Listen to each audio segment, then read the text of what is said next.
Mä oon Nea, mä oon päihderiippuvaisen läheinen.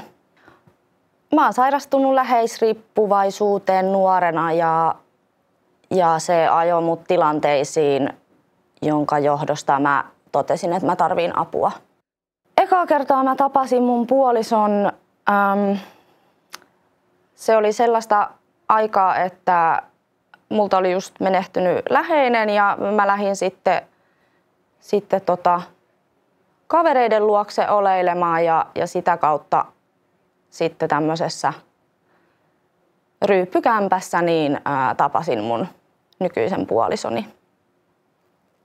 Meidän suhteen alkuaika oli sellaista, että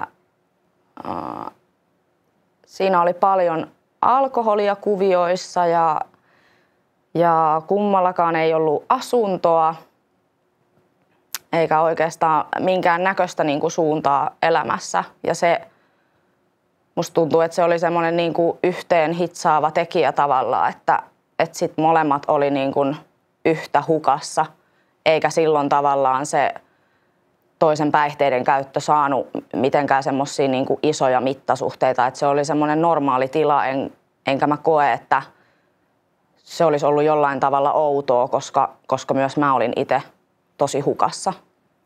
Se päihteiden täyteinen elämä oli meille normaalia. Hän väitti mulle toistuvasti, että ei ole mitään ongelmaa ja että ei käytä huumeita. Ja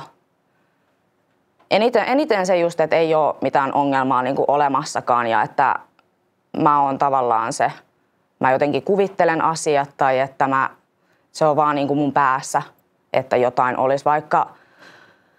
Vaikka oli ihan selviä merkkejä siitä, esimerkiksi semmoinen, että käydään vessassa ja sen jälkeen sieltä tullaan ulos ja väitetään, että on pesty hampaat.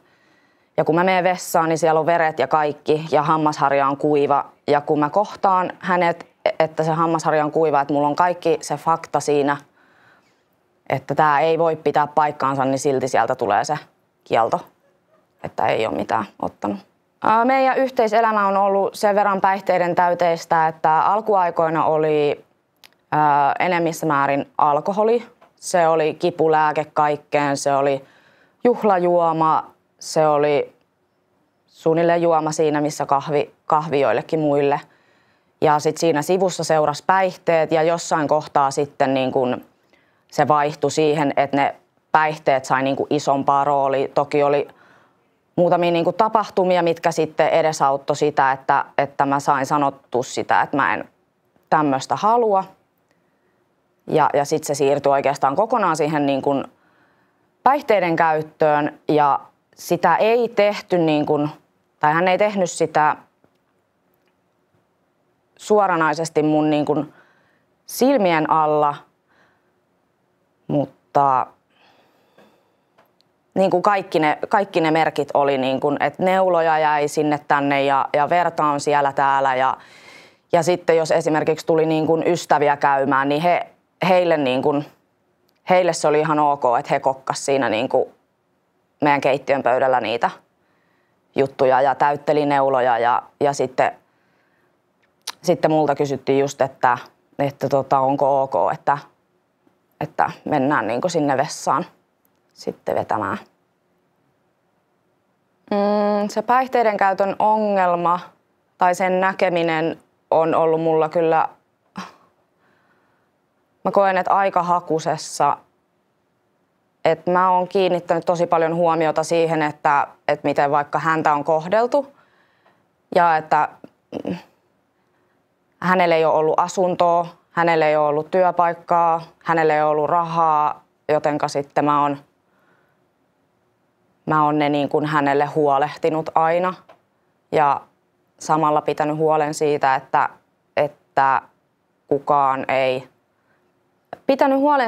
kukaan ei pääse sinne kulissien sisäpuolelle niin kuin satuttamaan häntä. Että mä oon se, kuka suojelee häntä ja pidän huolen siitä, että hänellä on kaikki hyvin ja peittelen kaikki jäljet niin kuin viimeiseen asti.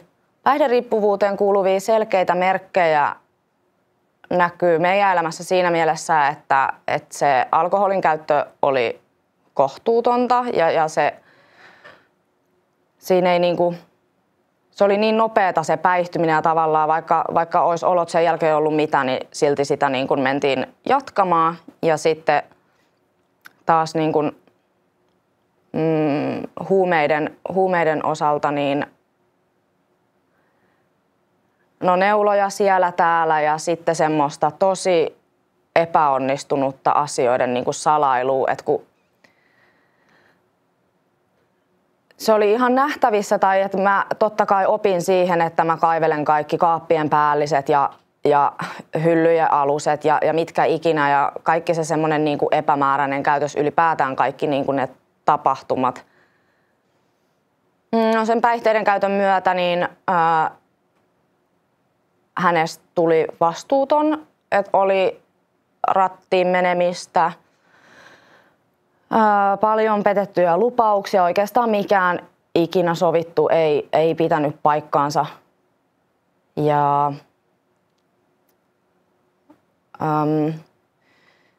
just sitä kieltoa niin pitkälle, että vaikka se asia olisi ollut suoraan nenän edessä, niin se väitettiin tavallaan mulle niin kuin toisena. Et vaikka mä näen, että siinä on lääkelevy, niin se väitettiin, että se on appelsiini, että se on hyvä asia. Tai jos edes mainittiin, että se on sitten se lääke, niin sitten se on johonkin niin kuin hammaskipuun ja mihin kipuun ikinä niitä onkaan. Tänä päivänä sana mahdollistaja tarkoittaa mua itteeni. Mä oon lukuisia kertoja pitänyt huolen siitä, että on rahaa etenkin niihin huumeisiin, jotta säilyy rauha. Ja tavallaan jos tulee jotain yhtäkkisiä, puhelimet hajoaa, auto hajoaa, bensa loppuu keskelle katua, bensa loppuu kaverilta keskelle katua, yöllä täytyy soittaa taksi, mitä ikinä, niin että mulla on aina se raha ja jos ei mulla ole, niin mä oon puhelinsoiton päässä valmis sen soittamaan vaikka keskellä yötä mun läheisiltä, mitä ikinä se vaatiikin. Se, että rauha säilyy, niin mä tarkoitan sillä sitä, että kun se mun elämän päihderiippuvainen on mennyt siihen kuivahumalatilaan, niin käytös on alkanut olemaan semmoista poissa olevaa, samalla tosi semmoista arvaamatonta ja aggressiivista, ja siitä on jo oikeastaan tiennyt sen, että kohta se lähtee taas ovesta ja sitten ei tiedä, että milloin se sieltä palaa ja jos palaa, niin missä kunnossa, että aina noi kuivahumalan jälkeen lähtemiset oli semmosia, että sitten sen tietää, että sieltä saatetaan tulla niinku takaisin ihan ryytyneenä. Ja sitten mä taas mahdollistajana, niin mä pidän huolen, että on puhtaita vaatteita ja ruokaa kaapissa ja sitä, että kunhan sille toiselle vaan on kaikkea. Niin se päihderiippuvuuden eteneminen vaikutti muhun sillä lailla, että mä pidin tiukemmin ja tiukemmin kiinni niistä kulisseista ja mieluummin olin ottamatta yhteyttä ihmisiin. Kaikki, jos on tarvinnut lainata jotain rahaa tai muuta, niin mä niihin keksin aina jonkun selityksen, että kukaan ei osaisi liittää sitä siihen, että rahaa tarvitaan sen takia, että taloudessa on niin kuin yhdellä päihdeongelma. Ja sitten jossain kohti se alkoi vaikuttaa muhun sillä lailla, että mä aloin suorittaa tosi paljon. Mä aloin suorittaa työelämää. Mä aloin urheilemaan määrätietoisesti. Mulla oli kovat tavoitteet siinä. Ja se ei tässä kohtaa vielä vaikuttanut mun yöuniin.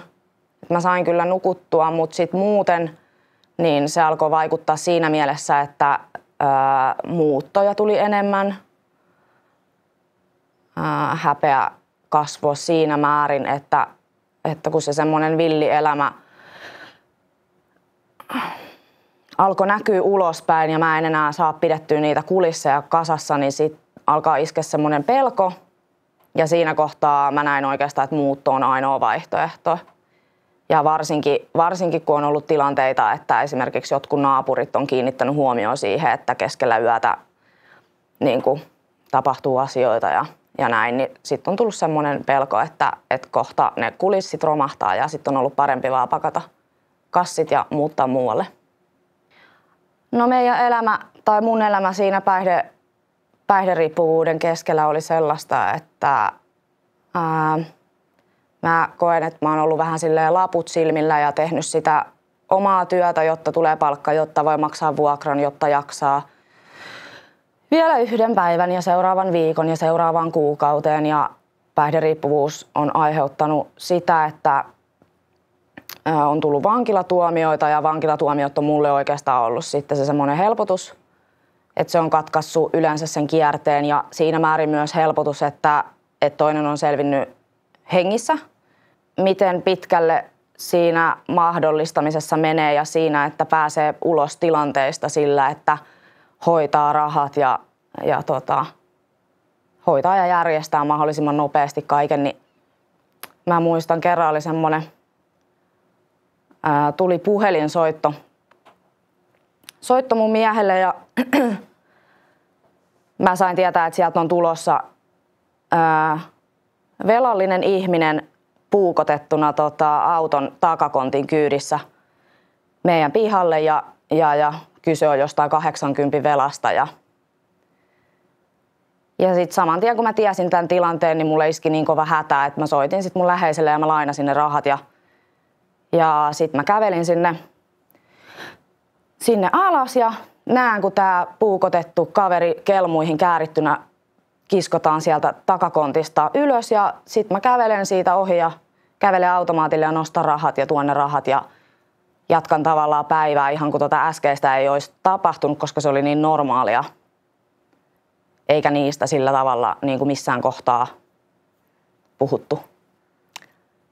En olisi tohon aikaan osannut määritellä itteeni, että olen läheisriippuvainen saati millään tavalla, että mulla on mitään ongelmaa. Mä olin vaan kukaan vähän huonossa tilanteessa. Mutta mä en nähnyt sitä, että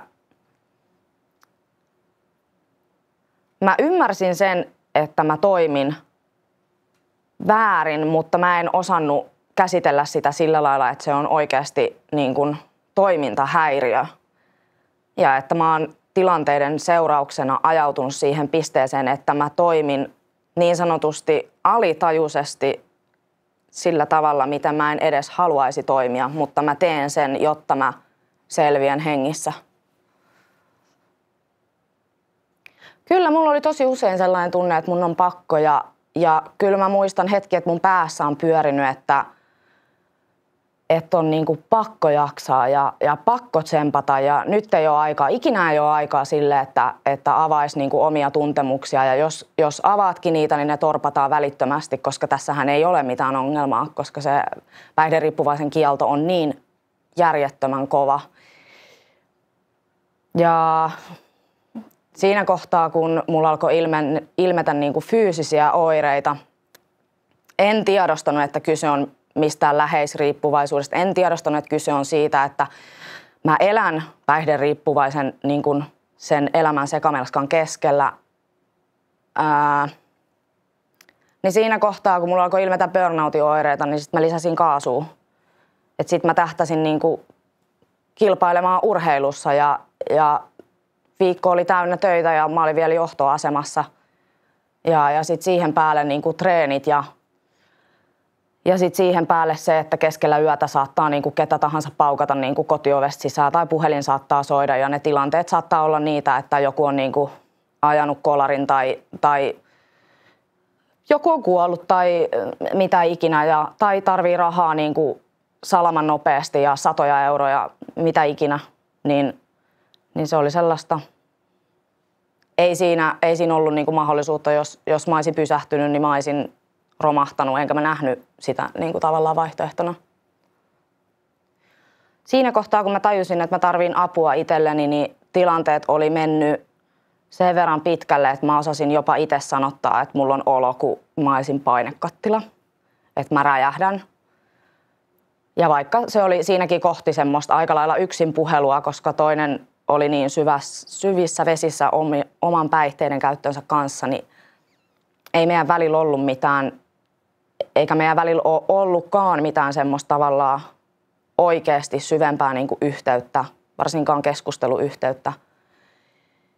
Mutta osasin sanottaa, että olo on kuin olisi painekattila ja sitten mulla alkoi tulemaan fyysisiä oireita, mulla alkoi tulemaan pakkoliikkeitä. Ja sitten mulla kävi semmoinen, että ne kulissit alkoi niinku pettämään ja sitten kävi niin, että mä romahdin töissä, kun tuli yksinkertaisesti semmoinen tilanne, että siinä tilanteessa mä koin, että taas mun pitää tehdä niinku nopeasti joku päätös ja mä olin jo niin loppu, mä olin koko päivän, mä muistan, mä olin pidätellyt sitä itkua ja ajatellut vaan, että vielä vähän. Että vielä kun vähän jaksaa, niin sit helpottaa. Siinä kohtaa myös, missä mä tajusin, että mä tarvin apua, oli se, kun mä aloin romahtelemaan kotona vessassa. Tai mun oli mentävä sinne, mä koin, että mun on mentävä sinne vessaan tai mä teen jotain tolle toiselle.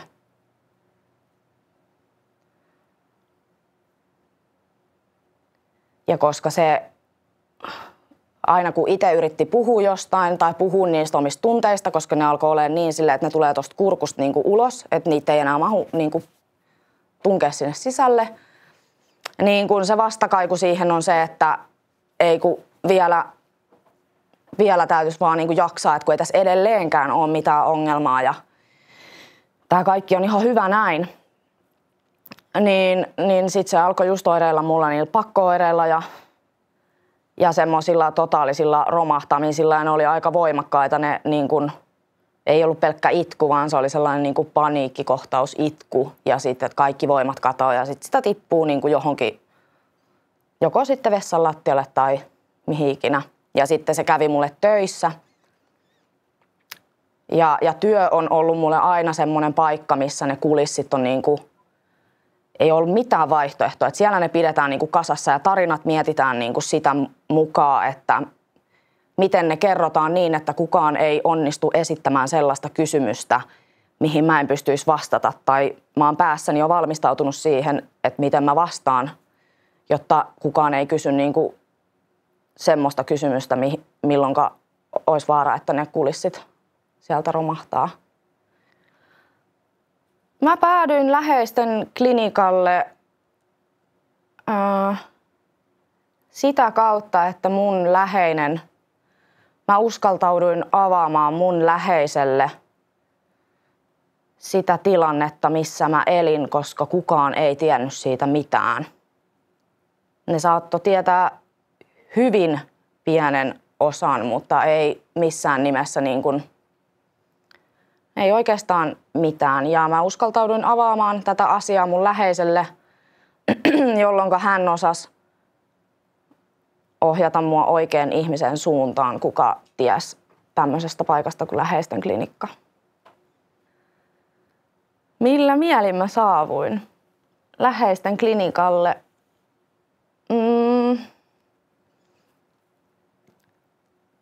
Se oli vaikea päivä, mutta mulla oli hyvä mieli. Mä tavallaan jouduin koko ajan kuitenkin tsemppaamaan, että mä en missään kohtaa käänny ympäri tai peru mun päätöstä. Vaikka se oli tosi vaikea se tilanne, koska mä jouduin jättämään niin kuin mun päihderiippuvaisen puolison kadulle. Siinä vaiheessa, kun mä saavuin läheisten klinikalle, niin meidän parisuhde oli siinä tilanteessa, että ero oli heitetty ilmoille, eropaperit oli heitetty postiin ja mä en oikeastaan nähnyt mitään niin kuin muuta vaihtoehtoa kuin sen, että itse lähtee pois siitä tilanteesta. Mut otettiin täällä läheisten klinikalla vastaan tosi lämpimästi ja ylipäätään se, että pääsi pois sieltä omista kotioloista, niin helpotti. Ja täällä oli heti semmoinen tosi rauhallinen ilmapiiri. Ja mä oon aina sanonutkin sitä, että mä kaipaan rauhaa, niin täällä sitä oli. Hoitojakso alkoi vertaistuella ihan ensimmäisestä päivästä lähtien. siellä oli tosi turvallinen ilmapiiri. Ja siellä ymmärsi heti alkuun sen, että mitä ikinä sanookaan, niin se ei ole väärin. Ja kukaan ei tavallaan tuomitse ja kaikilla on omat henkilökohtaiset kokemukset niin kuin eri asioista ja saa olla ihan täysin oma itsensä. Ja kokea sitä semmoista, että just että joku kuuntelee ja saa vertaistukea, se oli ehdottomasti niin kuin tärkein juttu.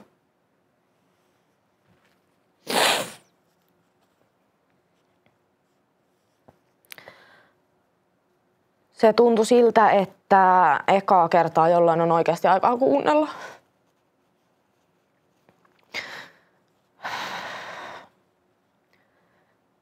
Ja että ekaa kertaa kaikki ne omat kokemukset saa olla niin kuin totta. Että kukaan ei sano, että ne ei ole totta tai että ne olisi vaan mun omassa päässä. Tai että mä olisin jotenkin hullu ja kuvittelisin vaan kaiken.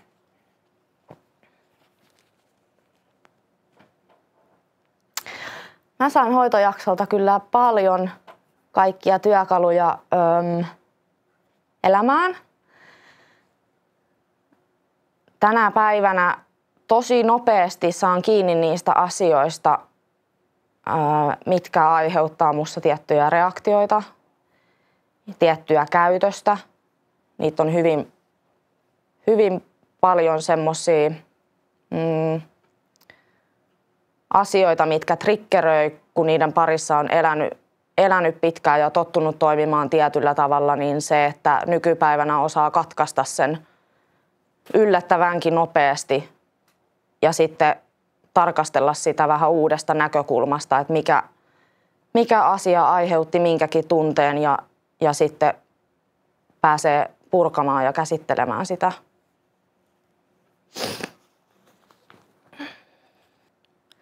Mun elämä läheishoidon jälkeen on muuttunut rennommaksi. On tosi paljon työstettäviä asioita ja ne tulee jatkumaan koko loppuelämän, mutta semmoinen jatkuva päänsisäinen spekulointi on loppunut tavallaan. Mä oon onnistunut elämään niin kuin tässä hetkessä, en menneessä, en tulevassa, vaan niin kuin just nyt. Mun oma olo on muuttunut sen verran, että läheishoitojakson aikana multa poistui pakkoliikkeiden seurauksena tulleet lihasjumit. Mä aina kuvittelin, että mä en pysty hymyilemään.